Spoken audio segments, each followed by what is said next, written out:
کچھ تو ابھی عوام نے دیکھ لیا ہے، اور کچھ عمران خان جب حکومت اس کی ختم ہوگی تو اس کو پتہ چلے گا کہ اس نے کیا تبدیلی لائی ہے۔ مولانا صاحب، جس طرح اسلام کی بات کریں یا سیاست کی بات کریں، آپ نے کہا دونوں الگ نہیں ہیں، تو جماعت اسلامی پاکستان بننے کے ساتھ ہی اس کا ایک سیٹ اپ شروع ہوا، آج تک وہ اقتدار کی طرف نہیں جا سکتے، تو آپ کیا سمجھتے ہیں کہ جو تحریک کا سفر جاری و ساری ہے، کیا آپ حکومت بنا پائیں گے کبھی؟ سر، جو جماعت اسلامی کی بات ہے، دیکھیں جماعت اسلامی نے دین کے ساتھ سیاسی لوگوں سے کمپرومائز کیا ہے۔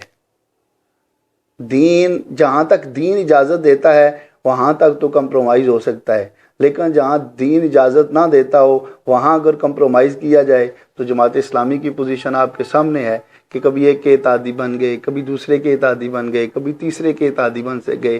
اس طرح تو دین نہیں آ سکتا ہے نا، دین کے لیے اسٹرگل کرنی پڑتی ہے، اور یہ ایک لانگ رن ہے، یہ ایک لمبی دوڑ ہے آپ کی، اس کے لیے آپ کو کچھ ٹائم سٹرگل کرنی پڑے گی۔ آپ دیکھیں، اگر آپ کو موقع مل گیا کہ ٹھیک ہے جی آپ کو 2-4 سینیٹر دے دیتے ہیں، آپ کو 2-3 قومی اسمبلی کی سیٹس اور 2-4 صوبائی کی دے دیتے ہیں، آپ آ جائیں، پھر دین مقصود تو نہ ہوا نا، پھر تو اقتدار اور سیٹس مقصود ہوئیں کہ ہمیں وہ مل رہی ہیں، جی ٹھیک ہے ہم ان کے ساتھ بیٹھ جاتے ہیں۔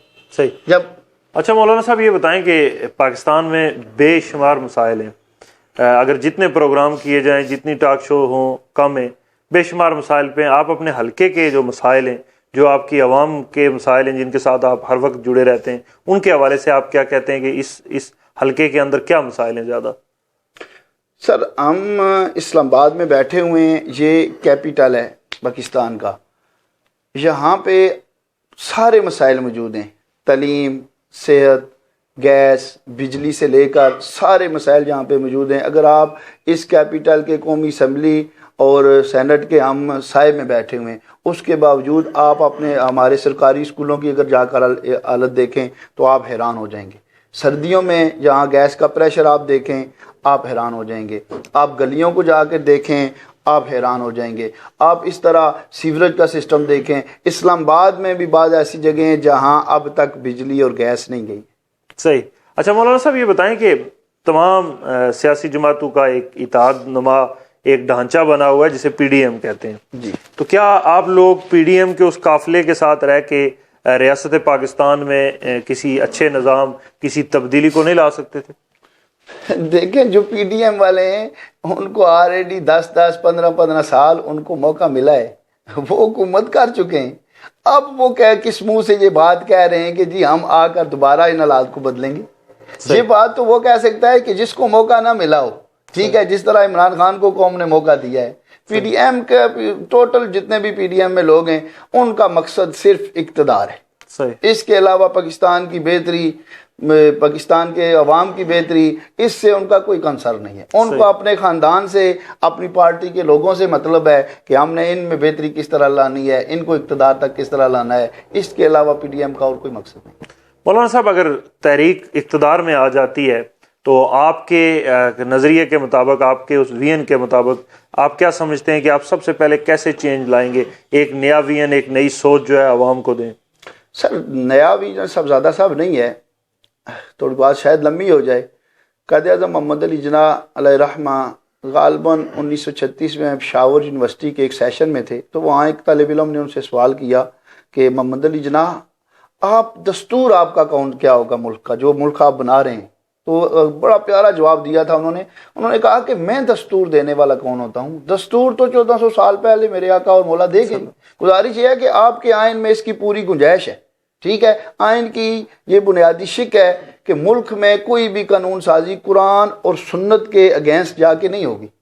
صحیح، یہ پوری آپ کے پاس سپیس موجود ہے، آئین پوری اس میں سپیس ہے، لیکن اب قرآن اور سنت کے مطابق قانون سازی تو وہ لوگ کریں گے نا جنہیں قرآن اور سنت کا پتہ ہے، صحیح، جنہوں نے سنہری مسجد میں ڈھول بجوا رہے ہیں، جن کو دعائے قنوت تک نہیں آتی ہے، جن کو کلمہ پڑھنا تک نہیں آتا ہے، جن کو سورہ اخلاص تک نہیں آتی ہے، انہوں نے کیا جو ہے نا وہ قانون سازی کرنی ہے قرآن اور سنت کے مطابق، اور اس کا ہر مسئلے کا حل یہی ہے۔ انشاءاللہ اگر ہم 1/3 جو ہے نا وہ لے کے آتے ہیں اکثریت، ٹھیک ہے، قانون سازی ہم کریں گے اور اسلام کے مطابق قانون سازی کریں گے۔ میرے مولانا صاحب یہ بتائیں کہ جس طرح آپ بات کریں قانون سازی کے حوالے سے، مسئلہ قادیانی پچھلے کئی دہائیوں سے چلا آ رہا ہے، اور اس میں آپ نے دیکھا ہوگا کہ حکومت پاکستان کے پاس بھی بے شمار اس وقت بیوروکریٹس بیٹھے ہیں، جبکہ آئین ہمارا اس کی اجازت نہیں دیتا، ہمارا مذہب اس کی اجازت نہیں دیتا، لیکن اس کے باوجود وہ اچھی اچھی وزارتوں پہ انجوائے کر کے جا رہے ہیں، اچھے اچھے عہدوں پہ انجوائے کر کے جا رہے ہیں. تو ایسے حوالے سے آپ کیا کہیں گے؟ سر اس میں وہی بات ہے جو میں نے آپ سے پہلے عرض کی ہے کہ جن لوگوں کو دین کی بنیادی تعلیمات کا پتہ ہی نہیں ہے، ان کو قادیانیوں کے بارے میں ان کو کیا پتہ ہوگا. اس میں بعض ایسے ہمارے ہیں وہ لوگ جو وزیر اعظم بھی رہ کے گئے ہیں، وہ کہتے ہیں جی ہمارے بہن بھائی. خان صاحب کا ایک ایسا بھی انٹرویو نیٹ پہ پڑا ہوا ہے جس میں وہ یہ کہہ رہا ہے کہ جو رسول اللہ صلی اللہ علیہ وسلم کا آخری نبی نہ مانے. میں یہ بات اس طرف نہیں جانا چاہتا ہوں سر. اس بات کو آ کے وہ جو ہمارے آئین میں ہے، وہ آئین آلریڈی آئین کا حصہ وہ بات بن چکی ہے کہ قادیانی مسلمان نہیں ہے. ٹھیک ہے، آپ ان کو رائٹس دیں جس طرح غیر مسلموں کے رائٹس ہیں اس ملک میں. ٹھیک ہے، اس مسئلے کی حساسیت کو وہی لوگ سمجھیں گے کہ جو دین کو سمجھتے ہیں. اس کے علاوہ اس کا کوئی حل نہیں ہے. جس نے بھی آنا ہے، بعض لوگوں کو وہ فنڈنگ کر دیتے ہیں، وہ ان کو جو ہے نا آگے لے آتے ہیں، بعض لوگوں کو ووٹ دے دیتے ہیں، بعض لوگوں کو اور طرح کے مفاد دے کے تو وہ خود آگے آ جاتے ہیں. ان کے لیے راہ ہموار ہو جاتی ہے. اسمبلی میں بھی راہ ہموار ہوئی، باقی بھی وہ مزے لے رہے ہیں اقتدار. مولانا صاحب یہ بتائیں کہ آپ 17 تاریخ کو ایک پروگرام کرنے جا رہے ہیں، اس کے حوالے سے بھی ذرا تفصیل دیں. وہ کیا پروگرام ہے؟ 17 تاریخ کو ہمارا ایک ورکر کنونشن ہو رہا ہے برکو انایا شادی حال میں. ٹھیک ہے، اس میں ہمارے جو مرکزی سینئر نائب امیر سید ظہیر الحسن شاہ صاحب ہیں وہ آ رہے ہیں، اور انشاءاللہ ورکر کنونشن وہ ہوگا اسلام آباد کے حوالے سے. اچھا، ایک بڑا عالمی مسئلہ ہے جو پچھلے 70 دہائیوں سے چلا آ رہا ہے، اور وہاں پہ انسانی جانوں کا مسئلہ ہے، نہ کہ تنازع کوئی زمین کا جھگڑا ہے. تو اس میں ریاست جموں کشمیر کے مسئلے کے حوالے سے آپ کیا کہیں گے؟ سر اس میں میرا وہی جو ہے نا نظریہ ہے، وہی بیانیہ ہے جو میرے قائد کا تھا کہ مسئلہ کشمیر کا صرف ایک حل ہے، اور وہ ہے جہاد. جہاد کے علاوہ مسئلہ کشمیر کا کوئی حل نہیں ہے. مجھے آج تک مسئلہ کشمیر کو ایک سائڈ پہ رکھ دیں، آج تک کوئی ایک ایسی سٹیٹ، کوئی ایک ایسا زمین کا خطہ بتا دیں مسلمانوں کا جس کو اقوام متحدہ نے غیر مسلموں سے آزاد کرایا.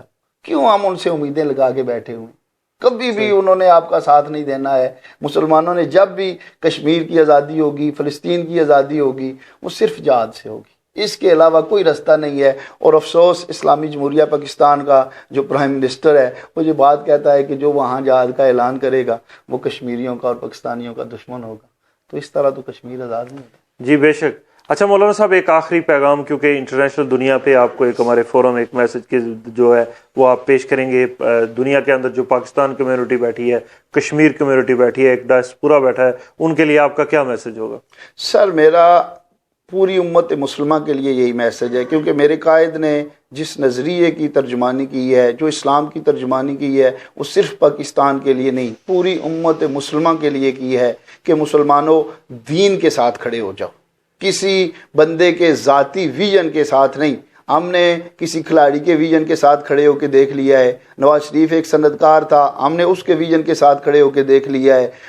زرداری ایک جاگیردار ہے، ہم نے اس کے ویژن کے ساتھ کھڑے ہو کے دیکھ لیا ہے. جس جگہ آج ہم کھڑے ہیں وہ آپ کے سامنے. اسلام کے ساتھ کھڑے ہو جاؤ، واحد دنیا میں اور آخرت میں کامیابی کا یہی ذریعہ ہے. اس کے علاوہ کامیابی کا کوئی تصور نہیں ہے. جو بندہ بھی آپ کو، وہ حدیث مبارک ہے کہ اگر ایک ناک کٹا حبشی بھی تم کو دین کے رستے پہ لے کے چلے تو اس کے پیچھے چلو. بس دیکھ لیں کہ جو بندہ بھی آپ کو دین کی طرف بلا رہا ہے، جس بندے کا بھی یہ مقصد ہے کہ دین نافذ ہونا چاہیے، میرا ذاتی ویژن نہیں، اس بندے کے ساتھ کھڑے ہو جائیں. انشاءاللہ امت مسلمہ پوری دنیا میں سر بلند ہوگی اور دین کا جھنڈا پوری دنیا میں لہرائے گا. بہت شکریہ مولانا صاحب، آپ نے اپنا قیمتی وقت دیا.